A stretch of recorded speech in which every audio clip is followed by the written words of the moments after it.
Tape www.suividécole-au-sénégal.com. À École au Sénégal, c'est facile, tu n'as qu'à te connecter. Tape École au Sénégal, les leçons sont beaucoup plus détaillées. Aujourd'hui, nous allons continuer au fait sur la leçon de la semaine passée, partant sur les modes d'amortissement. Donc, on avait défini les différents modes d'amortissement. On avait dit qu'il y avait les amortissements classiques, l'amortissement linéaire, qui était l'amortissement économique utilisé dans toute entreprise et autres. Donc, on déterminait cet amortissement-là à travers, au fait, normalement, le taux d'amortissement qui était la durée, c'est-à-dire 100 sur la durée d'utilité, multiplié par tout simplement la base amortissable. Donc, on avait identifié, on avait dit ce que c'est que la base amortissable. On avait dit ce que c'est que, au fait, comment on appelle ça, la valeur résiduelle. On avait dit ce que c'est que le taux, au fait, normalement, d'amortissement. Aujourd'hui, nous allons continuer sur la base, au fait, de la notion où nous allons parler du softy. Le softy qui était, au fait, qui est l'amortissement dégressif à taux décroissant. Donc, la semaine passée, on avait entamé un exercice qu'on avait résolu. On va continuer sur cette même volée-là. On ne va plus revenir, au fait, sur les mêmes éléments. On va continuer sur le même volet en parlant, en fait, de la formule que nous allons mettre en exergue. Donc, on avait dit, par exemple, la nuitée. On avait parlé ici de la nuitée.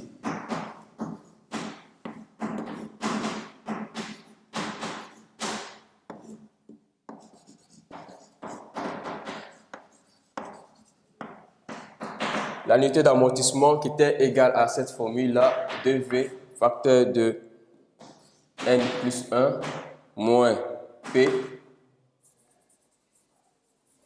Je reprends ici.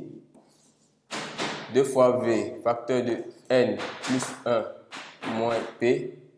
Le tout que divise tout simplement. Le tout que va diviser ici, N facteur de N plus 1. De ce fait, comment est-ce que nous allons illustrer au fait cette formule-là? Nous allons l'illustrer à travers un exemple bien précis que nous avons vu la semaine passée. Donc, dans la semaine passée, on avait dit par exemple que on avait acquis immobilisation, la valeur, la machine-outil.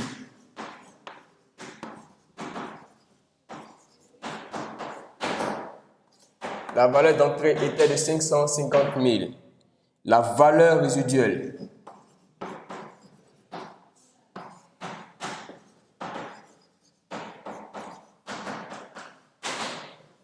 était 50 000 et que la durée d'utilité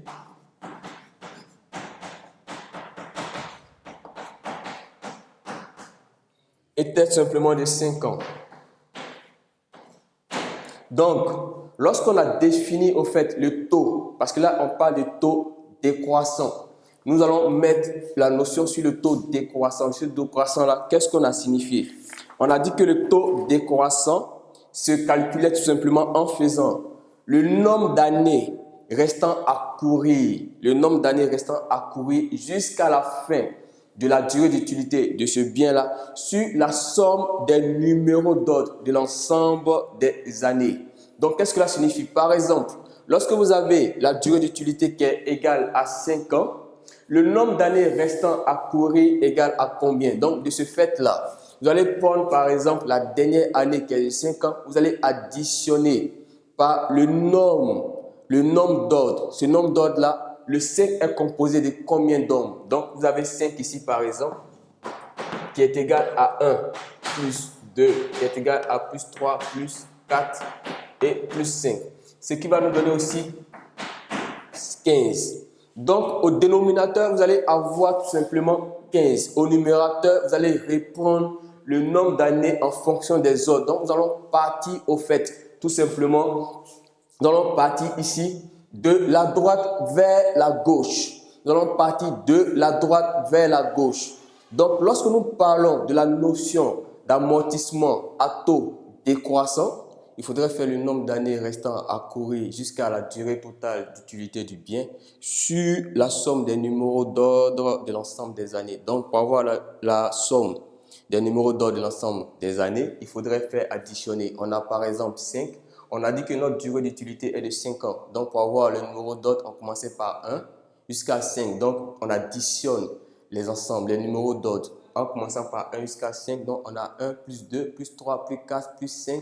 Cela nous donne au fait le chiffre 15. Cela va nous donner au fait le nombre, par exemple, 15. Le nombre 15. Donc, le nombre 15 sera notre dénominateur. Dans le taux dégressif pour la première année, par exemple, pour la première année, ça sera le premier en commençant au fait en ordre de croissance, c'est-à-dire de la droite pour aller vers la gauche. Vous allez avoir 5 que vous allez diviser 15 par la valeur amortissable ou le montant amortissable. Ici, c'est ce que nous savons et ainsi de suite jusqu'à la dernière année. De ce fait, pour avoir maintenant l'annuité pour la première année, vous avez cette méthode de calcul pour avoir l'annuité. Vous avez la deuxième méthode de calcul qui est tout simplement ce que je vais vous donner, l'annuité d'amortissement qui est 2V, facteur de 1 plus 1 moins P, facteur de N, divisé par N, facteur de N plus 1. Comment est-ce que nous allons matérialiser cela? N de V qui est là, qui matérialise la valeur amortissable, donc la valeur d'amortissement, qui est la différence entre la valeur d'entrée et la valeur résiduelle. Donc vous allez avoir 2 fois la valeur amortissable, facteur de N plus 1. D'accord, donc on va calculer ici.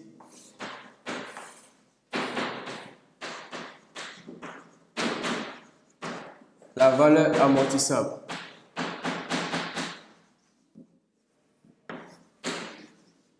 La valeur amortissable, c'est la valeur d'entrée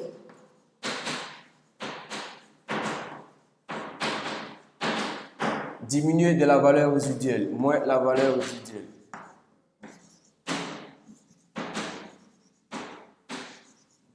Alors, quelle est la valeur d'entrée? Notre valeur d'entrée ici est de 550 000, la valeur de la machine outil. Donc, on va avoir 550 000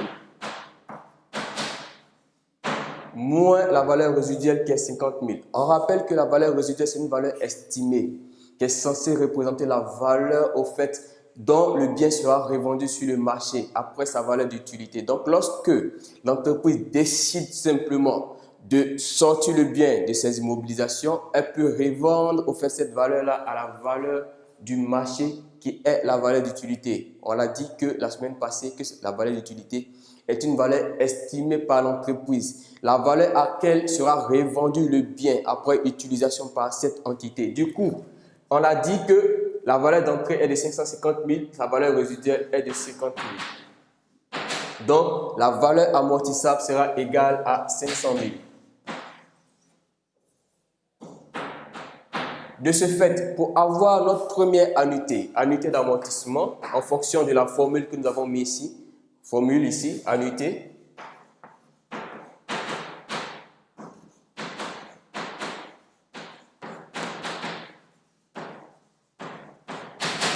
cette annuité va être égale à quoi? À 2 que multiplie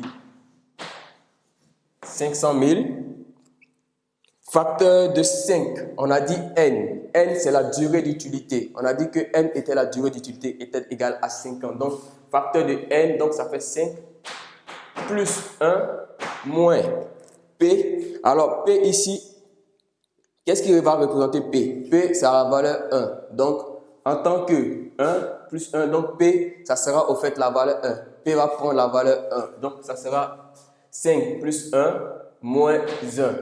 Mathématiquement, 5 plus 1 moins 1, ça devient toujours 5. Ça ne change pas, ça ne varie pas. Et autres. Donc, divisé par N. N, c'est 5. Comme on a mis ici. N, c'est 5. On a dit c'est N facteur de N plus 1. Donc, N facteur de N plus 1. N, c'est 5. Et N plus 1, ça sera ici 5 plus 1.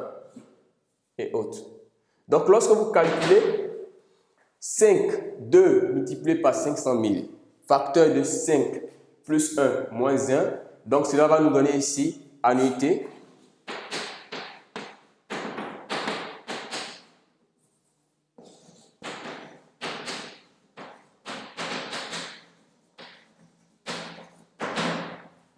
Deux fois 500 000. Donc, 500 000 deux fois, ce qui va nous donner au fait 1 million.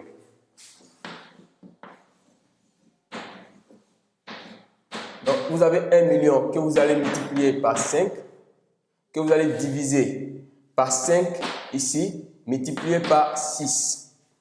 Parce que 5 plus 1, ça fait 6. Du coup, on va être égal. 1 million multiplié par 5, ça fait 5 millions. divisé par 5 fois 6. 5 fois 6, ça fait 30. Du coup, mathématiquement parlant, on peut éliminer les zéros en faisant par exemple, comment on appelle ça? 500. Ici, ça nous fait ici par exemple, au lieu de 5 millions, on va se retrouver à ça. Donc, ça fait ici 500 000 divisé par 3. Donc, si on pose notre calcul ici, ça nous fera ici 500 000 divisé par 3. Ce qui va nous donner exactement la valeur de la première annuité que nous allons faire la semaine passée qui était égale à 1 million, pas à 166 667. Notre première annuité pour la première année. Donc, lorsque nous allons faire notre tableau, on a remarqué que tout simplement, les 1 million, les 500 000 divisé par 3 nous donnaient 166 667 qui était notre première annuité. De ce fait, on pouvait déterminer les autres annuités des années précédentes. Donc, par exemple, si on veut faire par exemple les autres annuités ici, il suffira de multiplier 2 par 500, multiplié par 4. Cette fois-ci, c'est 4 qui va prendre la place. Ça sera 4 plus 1 moins 1 sur 4 multiplié cette fois-ci par 4 plus 1. Et ainsi de suite jusqu'à la dernière année. Maintenant, on trouve que cette formule, peut-être, elle est dangereuse ou cette formule, au fait, normalement, perd du temps. Du coup, pour aller un peu plus vite, on a décidé de procéder par tout simplement un taux dégressif. Donc, ce taux dégressif, tout comme lorsqu'on parle de taux dégressif, on parle de taux d'amortissement. Le taux d'amortissement, c'est 100 divisé par la durée d'utilité ou durée de vie. Auparavant, on parlait de durée de vie. Maintenant, on parle de durée d'utilité. Donc, du coup, on va rechercher notre taux tout simplement dégressif, notre taux décroissant. Et surtout, ce taux décroissant, on dit qu'on partait de la droite vers la gauche. De ce fait, on prenait le dernier chiffre des nombres, des numéros d'ordre. Donc, 5 que va diviser 15 multiplié par la valeur amortissable qui est 500 000. Donc, quand vous prenez par exemple 5 divisé par 15 et autre que multiplié par 500 000, ça revient à la même chose. Ça revient à la même chose. Donc, du coup, c'est comme si on faisait 500 000 divisé toujours par 3. Et ça nous donnait nos 1 million. Nous donnait 166 667 pour la première annuité. Donc, pour avoir la deuxième annuité, les valeurs sont invariables. C'est les valeurs constantes. Elles ne changent pas. Donc, ça sera 500 000 à chaque fois que va multiplier les taux décroissants. Donc, pour la première année, on aura 5 sur 15 multiplié par 500 000. Pour la deuxième année, on aura 4 sur 15 multiplié par 500 000. Pour la troisième année, on aura 3 sur 15 multiplié par 500 000. Pour la, comment on appelle ça? Pour la quatrième année, on aura 2 sur 15 multiplié par 500 000. Et la dernière année, on aura 1 sur 15 multiplié par 500 000. À la fin, il faudrait que vous retrouviez votre valeur tout simplement résiduelle. Donc, de ce fait, à chaque fois que vous aurez une valeur, vous allez soustraire de cette valeur-là les 550 000, la valeur d'entrée, par la valeur d'amortissement. Donc ici, par exemple, vous allez avoir 550 000 diminué 550 000. Donc si je prends 550 000 que je diminue par le cumul d'amortissement, je me retrouve à 383 333. De ces 383 333, je vais diminuer au fait de la valeur de l'annuité de l'année qui suit de 1 million. La deuxième annuité, ça sera 133 333. 133 333 moins 383 333, cela va me donner 250 000 exactement. La troisième année, c'est-à-dire N plus 2, 500 000 multiplié par 3 sur 15, cela va me donner 100 000. Donc, les 100 000 moins 250 000, il va me rester 150 000. De ces 150 000, je vais venir pour la quatrième année, je vais faire 500 000 multiplié par 2 sur 15, cela va me donner 66 667. Donc, 66 667 moins 150 000, j'aurai exactement 83 333. 83 333 qui est, je vous rappelle, ma valeur nette comptable. Ma valeur nette comptable.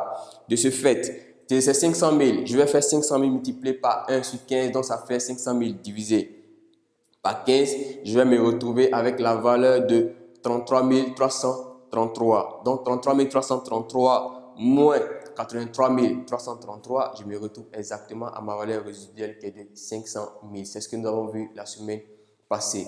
On va continuer sur notre lancée cette fois-ci en parlant du deuxième mode d'amortissement qui a été apporté. On a dit que le mode classique d'amortissement qu'on avait, on avait le mode linéaire, on avait le mode dégressif, le mode dérogatoire, donc le mode dégressif, le mode amortissement accéléré. Ensuite, on a eu deux nouveaux apports. Le softy dont j'ai parlé, qui est tout simplement en français l'amortissement dégressif à taux décroissant, qui était une utilisation en fait adaptée aux entreprises américaines, qui a été adaptée à nos entreprises ici.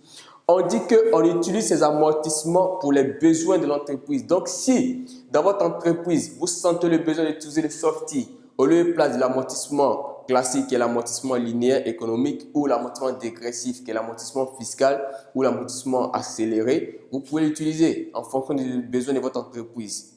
Mais si vous sentez le besoin d'utiliser au fait les amortissements classiques, vous les utilisez. Il n'y a rien qui est interdit. Le Susquehanna n'a pas supprimé un mode d'amortissement. Le Susquehanna n'a fait que rajouter deux nouveaux modes d'amortissement que sont le softy et l'amortissement au fait basé sur tout simplement les unités d'œuvre. Donc on va voir dans la deuxième partie ici tout simplement l'amortissement par unité.